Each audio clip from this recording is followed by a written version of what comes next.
Guys এখন আমরা আসলে উত্তরের সঙ্গে এখানে দেখতেই পাচ্ছ এসএমডি লাইটের মনে হয় গেট, এটা পুরোটা লাইটের গেট। এখন আমরা ভিতরে গিয়ে প্যান্ডেলটা দেখাবো ভিতর থেকে। সো চলো যাওয়া যাক, চলো। তো তোমরা সবাই আসো, আমরা আগাচ্ছি ভিতরে প্যান্ডেলে। So let's go. উত্তরের সঙ্গে আসলাম, এই যে উত্তরের সঙ্গে প্যান্ডেল।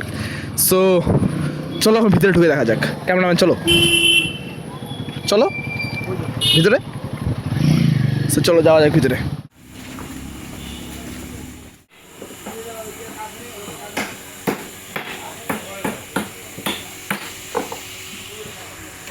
এখন সব স্ট্রাকচার বাঁশি ইগলের প্যান্ডেলের, সব এগুলা কাঠের।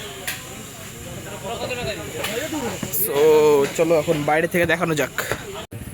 এই যে বাঁশের ইগলের প্যান্ডেল, এখানে এখন টোটালি পলিথিন লাগিয়ে দিয়েছে ভিতরে না ঢোকার জন্য, তো আমরা ওদিক দিয়ে ঢুকলাম ভিতরে। সো এই ছিল উত্তরের সঙ্গে প্যান্ডেল।